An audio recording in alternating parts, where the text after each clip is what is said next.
buenas tardes, estimados estudiantes. Espero que se encuentren sumamente bien. ¿Ya? El día de hoy vamos a ver o recordar sobre lo que vimos la clase anterior. Nosotros vimos las biomoléculas y la base de la vida.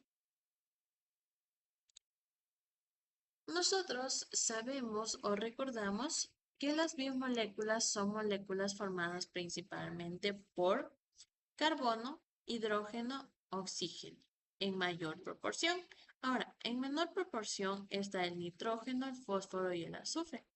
Entonces, las biomoléculas van a ser moléculas formadas principalmente por carbono, hidrógeno, oxígeno y en menor proporción el nitrógeno, el fósforo y el azufre, ¿cierto? Ahora, a diferencia de las biomoléculas inorgánicas. Las biomoléculas inorgánicas eran aquellas que eran el agua, sales minerales y gases, ¿no es cierto?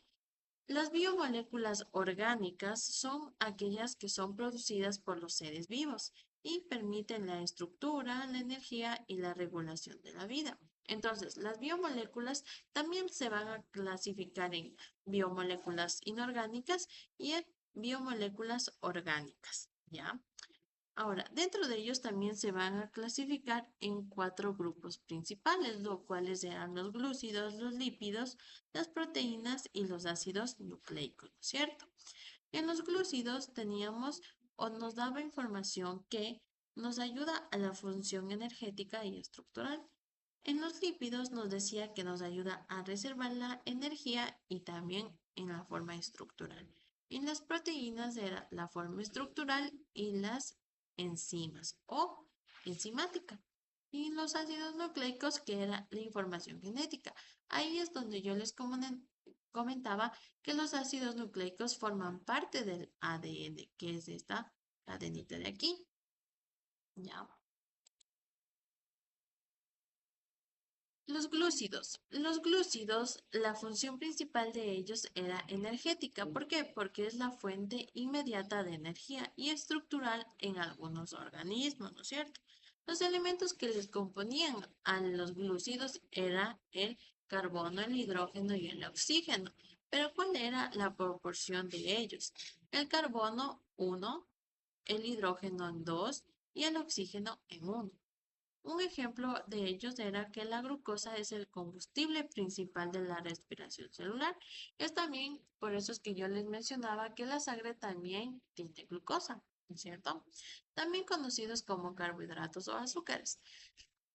Los glúcidos también son conocidos como los carbohidratos o azúcares. Al momento de nosotros consumir un montón de carbohidratos, nosotros también esos carbohidratos, nuestro cuerpo los va a descomponer y los va a formar o los va a hacer azúcares, ¿ya?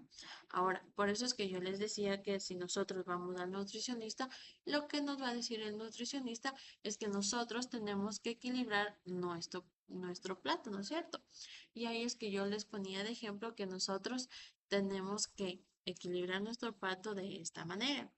Una porción pequeña de arroz o del carbohidrato que sea, ya sea la papa, las pastas o los fideos. Y el arroz, ¿no es cierto?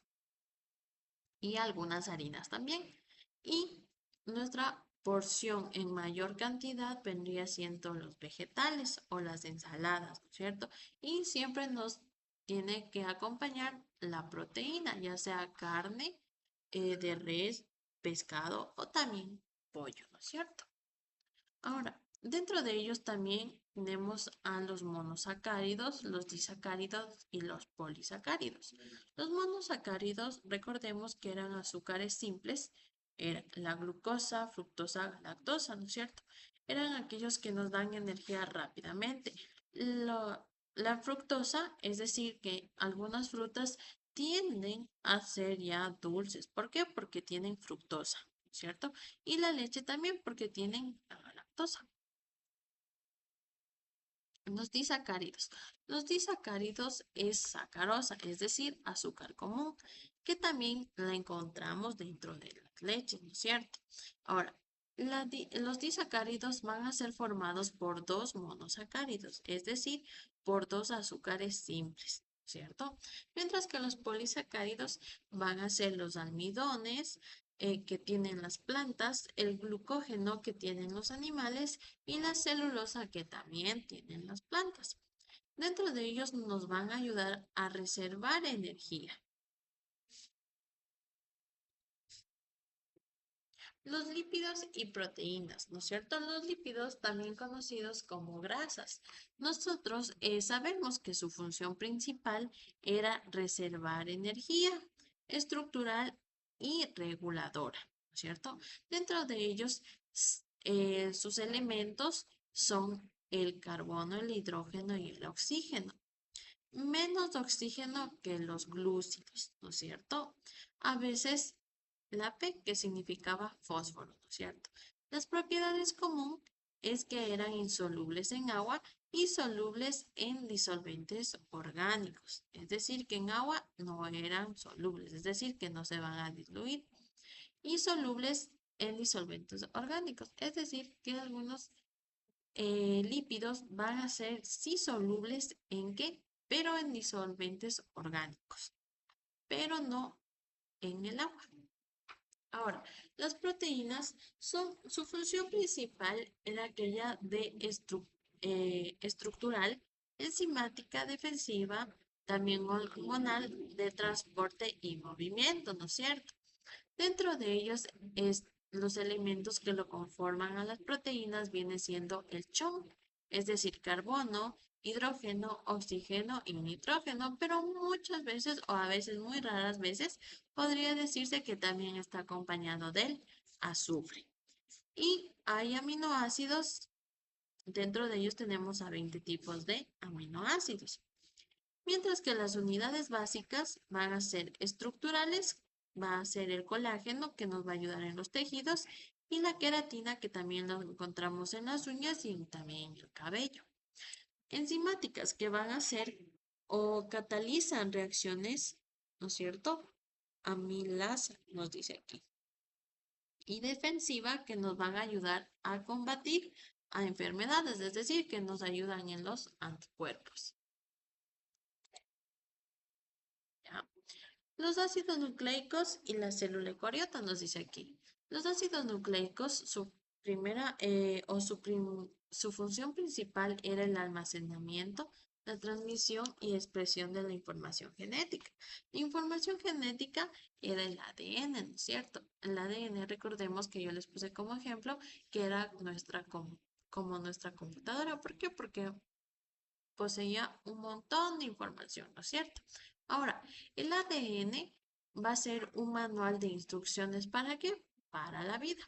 Y el ARN va a ser el encargado de ejecutar las instrucciones, ¿ya? Es decir, que el ADN es el capitán y el ARN es como su empleado, ¿no es cierto? Aquí, el ADN es el capitán da órdenes y el empleado acata esas órdenes y las realiza, ¿no es cierto? O esas instrucciones, ¿no es cierto? Ahora, los elementos van a ser el chon y también el fósforo, ¿ya? Las unidades básicas. Las unidades básicas en sí va a ser los nucleótidos, que va a ser azúcar más base, nitrogenada más fósforo, ¿ya? Este es el ADN, que van a ser dos, se podría decir como en formas de curvitas, ¿no es cierto? El ADN. Ahora, el ARN, ¿no es cierto? Que va a ser solo una sola, pongámosle así, una cadena sola de curvas, solo una, ¿ya? Ahora, la célula eucariota. La célula eucariota, recordemos que nosotros dijimos que la célula era la unidad básica de la vida, ¿no es cierto? Y también recordemos que teníamos a dos tipos de células, la célula eucariota y la célula procariota. En la célula eucariota, nosotros teníamos a un núcleo definido o también un núcleo verdadero, mientras que en la célula procariota teníamos que carecía de un núcleo verdadero o un núcleo definido, es decir, que no tenía un núcleo definido, ¿cierto? En la célula eucariota el ADN se encontraba en el núcleo, mientras que en la célula procariota el ADN se encontraba libre o disperso en la mitocondria. Ahora, Las características era que es más complejo, con un núcleo definido que guarda el ADN, ¿no es cierto? Que poseen organulos y nosotros recordemos que los organulos eran las partes de la célula, ¿ya? Entonces, poseen organulos especializados rodeados de membranas mitocondrias. También tenemos a los cloroplastos, a los aparatos de Golgi, entre otras partes de la célula eucariota o también conocidos como organulos. ¿Ya? ¿Qué pueden formar estos? Pueden formar organismos unicelulares o pluricelulares. Dentro de los organismos unicelulares son aquellos que solo tienen una célula, pero esta célula se va a caracterizar. ¿Por qué? Porque ella va a cumplir todas las funciones, ya que solo tienen una célula. Por eso son organismos unicelulares, única célula, ¿ya? O pluricelulares que van a tener muchas o múltiples células, pero estas células, cada una de estas células ya va a ser encargada de cumplir una función específica.